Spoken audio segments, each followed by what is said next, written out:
The third live semi-final for Britain's Got Talent Series 18 was another smash success as 8 more acts competed for 2 spots in the final, and with the fourth semi-final on Sunday this week, basically it's on Sunday due to the Eurovision, but that does not stop us doing our regular recap of the BGT semi-finals this year, as the third live semi-final was just brilliant. We had 2 more acts competing for a spot in the final, one via the golden buzzer and one from the public vote.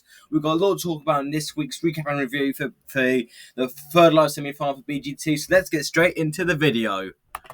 So yes, as you guys know by now, Saturday was the third live semi-final for Britain's Got Talent Series 18, and it was another brilliant episode. We had 8 more acts competing for a spot in the final, and I thought it was a really strong episode. Some great acts. I actually thought a lot of acts really stepped up their game. But when I say that, I mean the majority. There were quite a few, nitpicks, there are them, but all around, it was still a brilliant show. And one of the golden buzzers I was not expecting.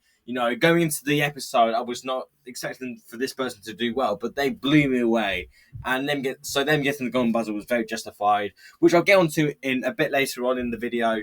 But also, America's Got Talent is coming back in 10 days from now.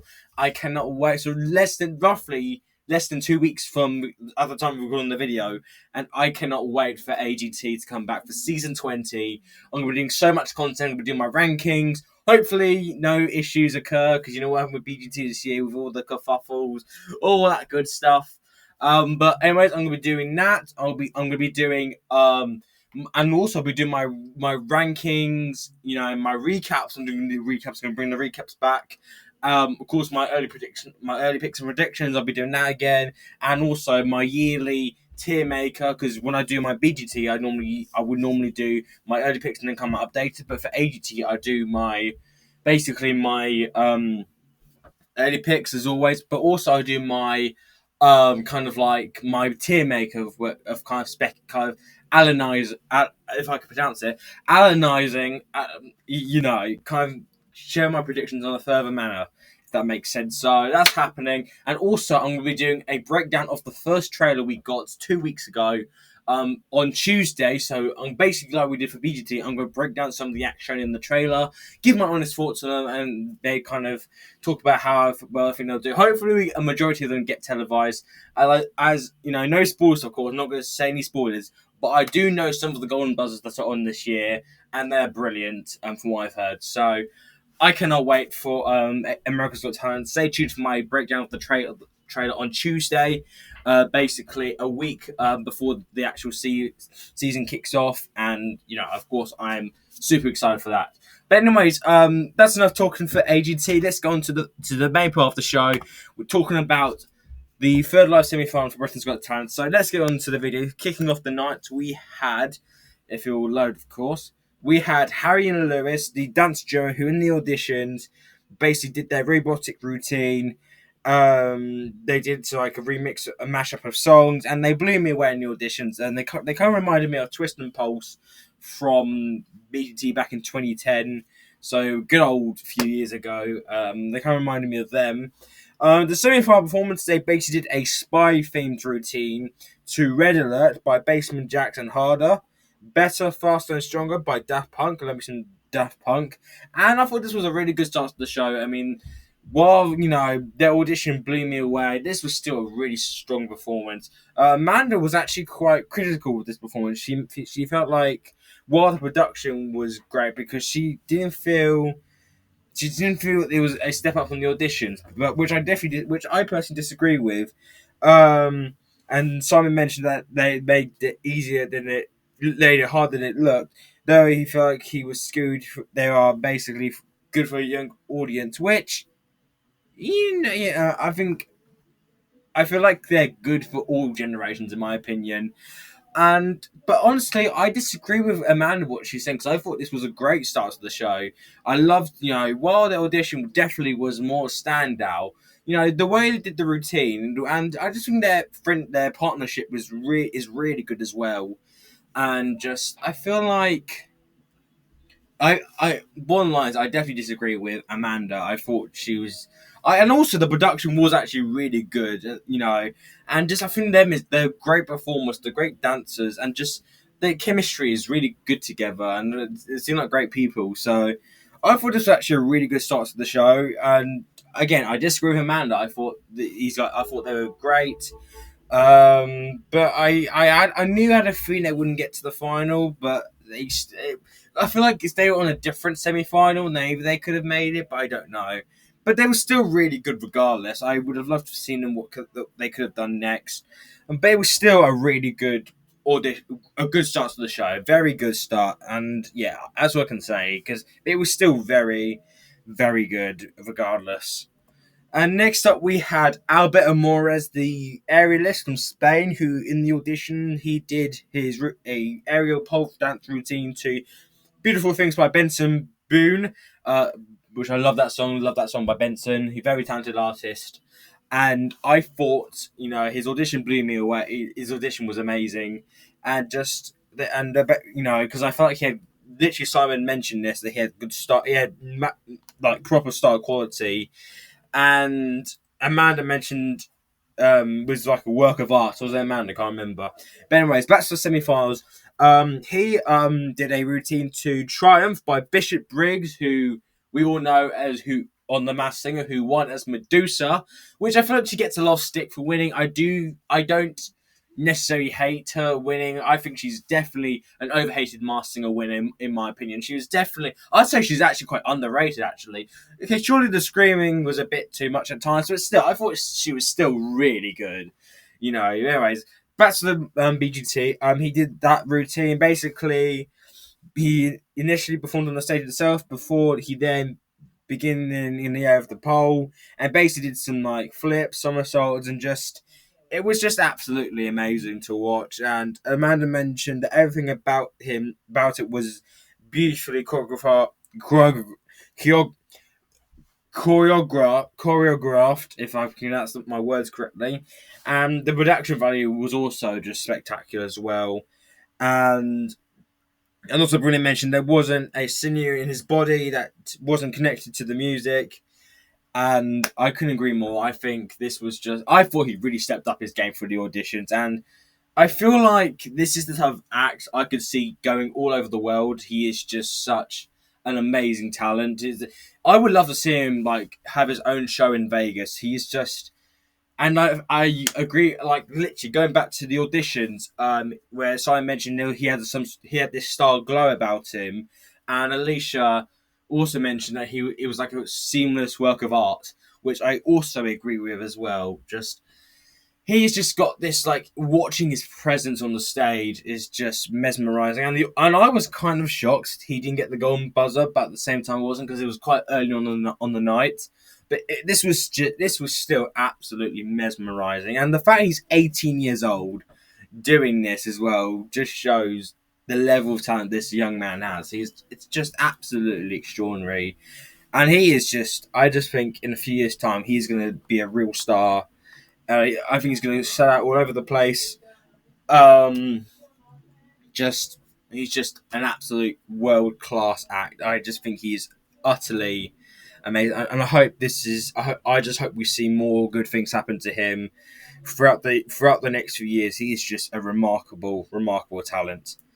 And then we had probably the most anticipated contestant I was looking forward to this episode, which was Mickey Kalisto, who really blew me away in the auditions with his rendition of "Who Wants to Live Forever," as it really felt like I was listening to Freddie Mercury. Not exactly, because I mean Freddie Mercury is one of the best singers of all time, and I think it's hard to. But he did it was a damn good first audition for him, for Mickey.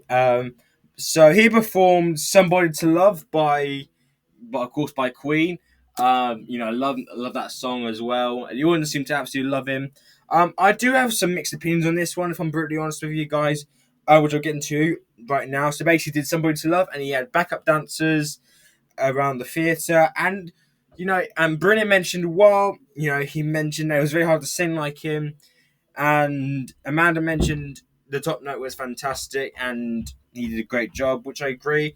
I will say, I'll be completely honest with you guys now. Okay, I'm going to first off by saying this now, which is like there is no doubt he has an amazing voice. His voice is absolutely remarkable, And going to the semi-finals for this episode, I was really looking forward to seeing what he was going to do, because I think he left such a big impact in he left such a big impact on the first audition. I was like, okay, I think he's gonna bring it once again. But you know, uh, um, I do feel like he felt a bit short this time around. I don't know if it's just because of the song choice, because I actually feel like he was potentially, maybe the way he came across at the end, it felt like the production team kind of pressured him into sticking with the Freddy persona, which so he went with it. Then the judges kind of said that they felt like you made him look like a fool. I kind of see why as well. I feel like that is a possibility, because again, like I mentioned, there's no doubt in my mind he has got an unbelievable singing voice. And of course, it was still a good performance regardless. But I still feel like he could have done something more. Like he could have done some other songs. He could have done David Bowie. Maybe he could have done maybe a Beatles song, or maybe some like other powerhouse singers. Maybe not like Freddie Mercury, but maybe Freddie. David Bowie is a big example. And yeah, like I mentioned, I did feel like, Bruno mentioned this himself, that some of the notes that Mickey was hitting didn't quite go, didn't quite hit at certain portions of the performance. And I do kind of feel the song was a bit safe as well. But I feel like regardless, I can't fault the singing. His singing is absolutely out of this world. He really is amazing. So I had a feeling he was going to go home after the performance. Once the result was like, okay, I don't think he's going to go free, which I am gutted about, because while we do have quite a few singers in the final, he was the one I was kind of hoping to make it through the most. But still, it's one of those things, and just I wish him nothing but more good luck in the future. I do think he's got a good career ahead of him, anyways, and he really is just he's very talented as well. So while this may have been his strongest performance, this was still absolutely fantastic. He's still got a great voice regardless. So nothing but good luck to him in the future. And next up, we had Bruno's Golden Buzzer, which was for the act I was not anticipating to do well tonight. Well, not tonight. This episode, which was Jasmine Rice, the opera singer, the drag artist who performs Nessun Dorma by Pavarotti in the auditions, and I was blown away by her voice. And I do remember, I can't exactly recall what I said actually, because in the episode I reviewed her, I stupidly had the microphone muted throughout the entire video, which I am still really infuriated about myself. I'm kicking myself. I didn't notice that mistake. But anyways, so this performance, so she performed Pavarotti, she blew me away, and especially because Nessun Dorma, you need to be a pro, you need to nail that song to get it right. So let's get into the recap. So, I'm gonna get her photo. I've got two different pages going on at the same time. Get it up quickly. I'm actually using my mini mic today for a change. Hopefully you can hear the quality. I'm hoping it's not rubbish at all. Hopefully it's not, because I've done it in my other videos, but just because I've actually got it clipped onto my shirt right now. So hopefully. Anyway, so she performed an operatic version of Never Enough by Lauren Allred, who was on the show back in 2022, made it all the way to the final, and she actually performed as a guest alongside Sydney Christmas from last year, which I loved. Anyway, so she performed Never Enough. Now, a song I was not expecting whatsoever. I was not expecting her to do that song whatsoever. I was kind of expecting her to do maybe, and not Pavarotti. What's the other opera songs? I know the opera songs. I can't think of the name because I'm gonna butcher them saying it. But if you know what I mean. If you know, you know. Anyway, so basically, so as I mentioned, a bit earlier on, going into the semi final, she was actually the one I had the least. I was probably the least confident on, especially like because I felt like she was kind of under the radar a little bit, so I didn't really have my hopes up for her. But oh my god, let me tell you how phenomenal this performance was. Like she literally tore the house down with that performance, especially because, like I mentioned, in her audition, she performed Pavarotti, opera, but the fact so this time around she basically did a The Great Showman, one of the best films ever. Literally did a basically a iconic song, but she made it in like her own. Oh, excuse me. She made it in her own like style, like, in like the operatic world. In basically, she did like an operatic style, and just for her to make it her own. It was just spellbinding to watch, and Bruno did press the golden buzzer, and rightfully so as well. Because I'm telling you, I would have been properly dumbfounded if that golden buzzer was not pressed for her, because she was probably the biggest surprise for the semi-finals. I was not expecting her at all to do well, but oh my god, she absolutely nailed that performance. It was, and also I think and also based on the reaction she got as well, I was even thinking to myself, "There's no way you can't press the golden buzzer for someone like her." And honestly, I'm so happy she got it as well, because it was so well deserved. I'm going to fix my mini mic quickly, hopefully. Excuse me. There we go.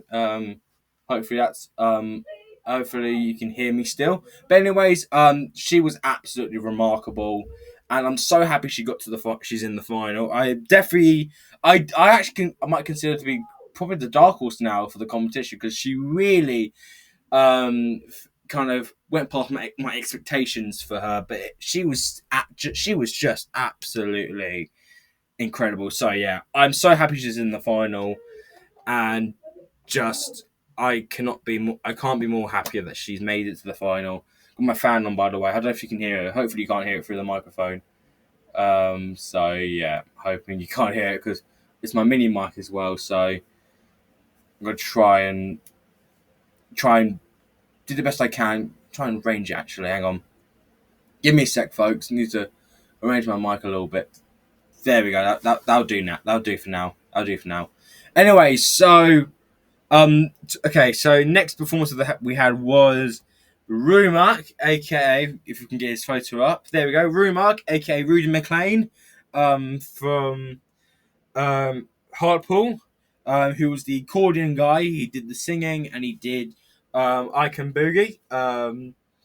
You know, basically did that. And he did basically a version of Take On Me by Aha on his accordion and singing. And Alicia, Amanda, and Bruno all buzzed the performance. And what I liked about this performance, literally, as soon as they all buzzed, he literally went, "I knew this was going to happen!" So that was really funny. And then it just shows how sweet he is. And it was just a chaotic performance. And Simon, of course, loved it. Alicia mentioned that that he made it so much fun. And it was crazy and terrible and brilliant at the same time. Amanda said it's sort of the music that you could put on in the running machine or something that makes you go faster. I thought it was quite funny.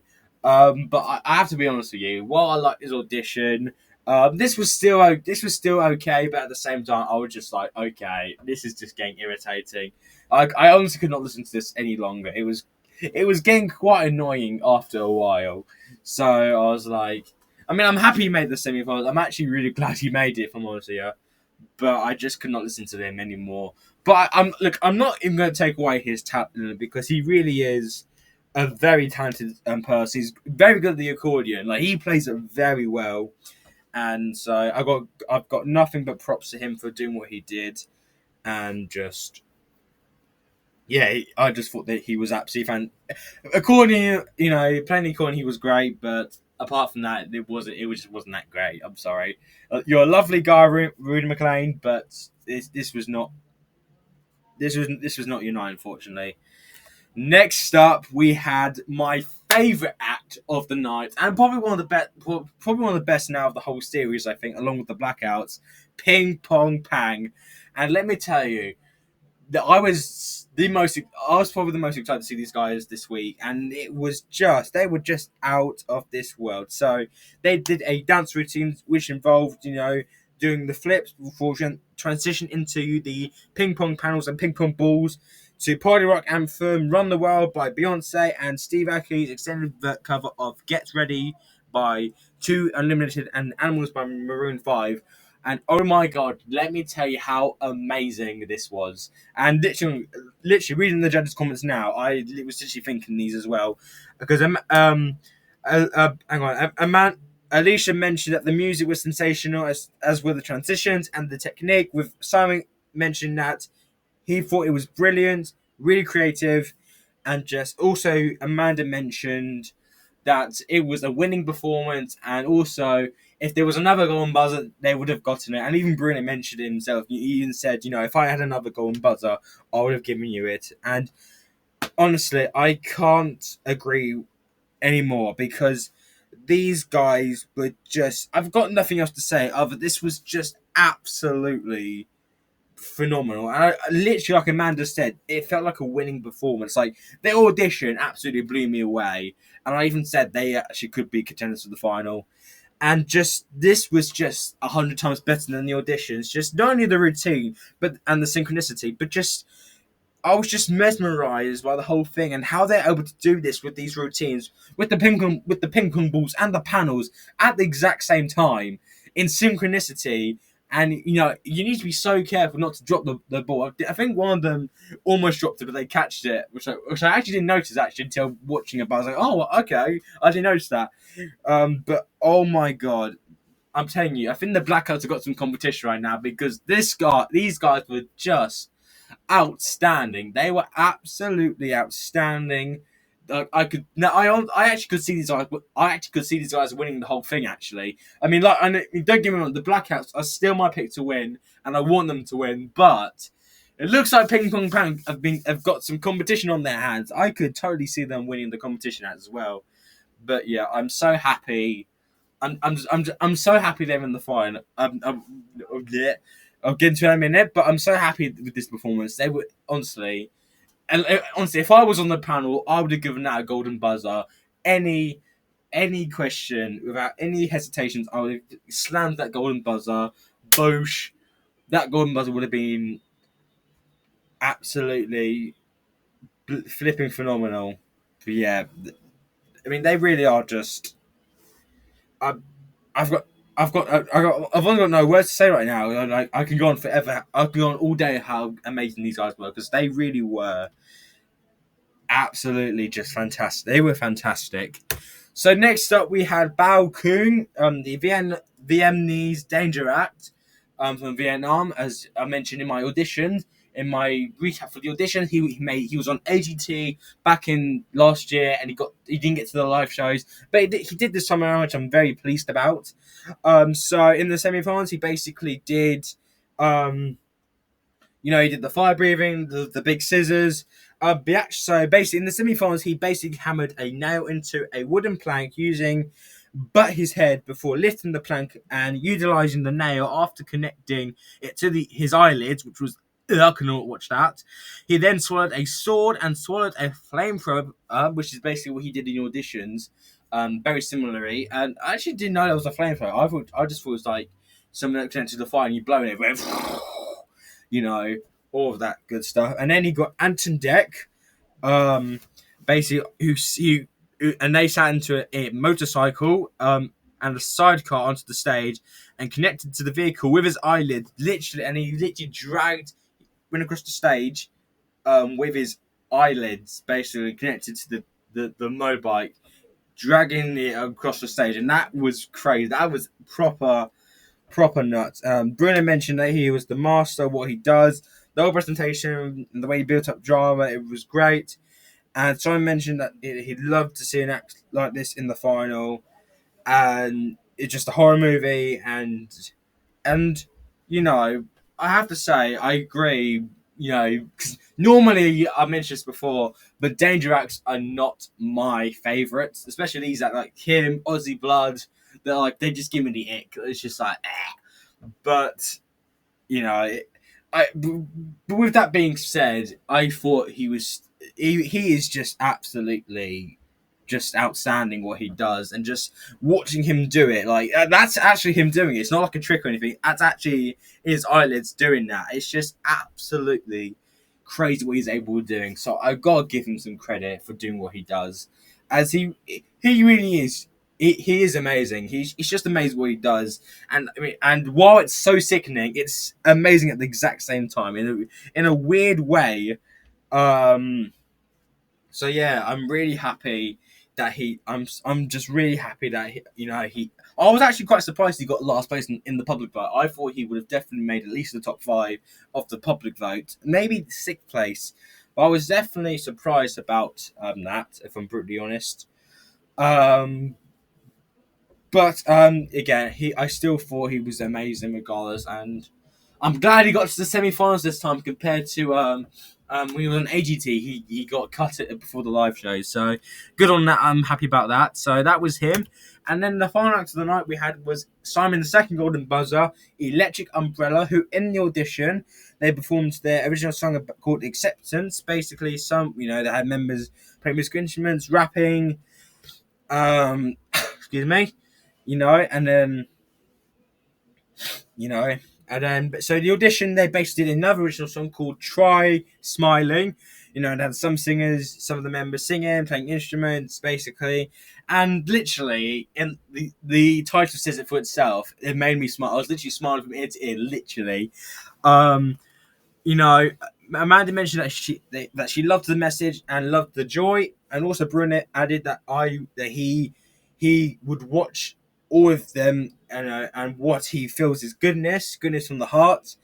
And while then these kind of acts are also not my favorite. I don't know if it's just the sympathy, you know, etc. But I gotta say, regardless, I gotta give them some credit for doing what they did, because it was a lot. They are really just fun what they do. I really like them. It was a fun end to the show. I was kind of worried they would make it through just due to the public support, but I think them. I won't mention it right now, but it was fine. It was a fine performance. It was fun. It was energetic. I was smiling from ear to ear, literally as if literally what the song talks about or is about. I can't fault these acts at the same time. While they're not my favorite, at the same time I can't fault them, because I love. I do respect what they do for like a charity, because I believe they're about acceptance. All that qualities I think we should have in the world. Especially we're in a world now where people do say a lot of nasty things, and it's really unpleasant. So then, doing about acceptance, and try smiling more. I actually can get behind that. I'm not gonna lie. So this was a fun performance, and I enjoyed it. Then we had the results, where the top three we had were Electric Umbrella, Alberta Morz, and Ping Pong Pang. I had a feeling this would be the top three. I was kind of hoping it would be Mickey, Kalisto, Alberta Morz, and Ping Pong Pang, but I did have a slight feeling that Electric Umbrella would make the top three. But so the act that got third place was Alberta Morz, which I was a little bit shocked about, because I thought he was very, very good. I thought he definitely could have made the final. Excuse me. Excuse me. Anyways, I do think he could have made the final any other week, but he was up against some competition like Jasmine Rice, Mickey, Ping Pong, Electric. But yeah, I was definitely a bit sad to see him go this week, this episode, because I thought he was great, and just yeah, he really was amazing. I hope we see him as a potential wild card, because I want to see some acts like Linda, Rudy Mlan, Eden, Will. I don't even know how they're going to do the wild card this year. Are they going to do it so they have the third place get the wild card, or will it be the second place? I do not know. I genuinely have no idea how to do the wild card. But I hope he's in contention to get that wild card, because he really is amazing. And while I am gutted to see him go, but hopefully we get him to go through via wild card, maybe lay down the line. Then we had the act making on to the public vote. It was between Electric Umbrella and Ping Pong Pang, and let me tell you, I cannot describe to you how fast my heart was beating during this moment. I was like, because I was hoping for this act to go through, and the moment they got through, it was a sight of relief, and it was Ping Pong Pang who made it through to the final, and I could not be more happier that they did. Honestly, it would have been absolutely criminal if they didn't make it through, just because I think they are such a phenomenal dance group, and a bit of a secret here, but the moment I found out they were going to be doing Britain's Got Talent this year, I could not wait, because I've been a fan of these guys for years actually. Because I believe the leader of the group was actually on America's Got Talent back about 5 years ago. I mean, he didn't get to the live shows, but he did pretty well. And I knew Ping Pong Pan because they were on Italia's Got Talent and they blew me away. I've seen the audition numerous times and they just blew me away. So the fact they were on they were on BGT, and when I found out they were going to be auditioning, I was so excited. And again, they blew me away in the auditions, and just they honestly, I just can't be more. I could not be more happier that they're through to the final. I think they so deserved it. It would have been criminal if they didn't go through, because I think they are probably one up there. I think they're probably up there. It's one of the best dance groups I think we've ever had on BGT. I mean, we've got diversity, we've had Flawless, we've had other brilliant dance groups over the years, but I think they are definitely. I think at this rate, I could see the top two actually being them and the Blackouts, if I'm honest here. But honestly, the fact they're in the final, I could not be more happier. So far, I'm now four. In terms of my early picks and predictions, I've got 4 finals correct, which I'm happy about at the minute. I actually am happy about it.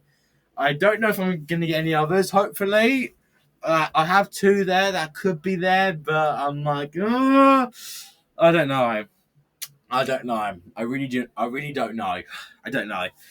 Anyway, so that's that. We have Jasmine Rice and Ping Pong Pang in the final, and I'm honestly, Jasmine Rice really surprised me, and I cannot complain that she's through because she deserved it. And Ping Pong Pang, I just honestly I could not see anyone else but them going through via the public vote. They really were just outstanding. So those are 2 finalists. Sunday is the 4th semi-final. So that's it for this week's recap and review of the third semi-final Britain's Got Talent Series 18. Let me know your thoughts in the comments below. So as just a quick reminder, it's not on this Saturday, but it'll be on this Sunday at 7 o'clock for the semi-finals, for the 4th live semi-final. It's due to the Eurovision the Eurovision final actually. So I'm gonna do my BGT content. That'll be all moved to of course Sunday. And my recap should hopefully be out by Monday, if I'm not slacking about. Okay, if I'm not slacking around, I'll get out then. But anyways, so this is the lineup we have so far. We have the Blackouts, Vinnie McKee, Ollie Pearson, Stacey Leadbetter, Jasmine Rice, and Ping Pong Pang. Shaping up to be a good final actually this year, if I'm honest with you. I am hoping to see some of the other acts that are competing. I'm literally got my fingers crossed. I'll share you the lineup and I'll give my predictions to them, because I know the lineup already, but I'm not going to share you guys just yet. But let me know your thoughts in the comments below. What are your thoughts on the episode? I'd love to hear, your thoughts. What are your thoughts on the results? The performances. Let me know your thoughts. But once again, thank you so much for watching this video. If you enjoyed it, please like and subscribe. With post notifications turned on, I would really appreciate that. But for now, thank you so much for watching this video, and I'll see you guys next time.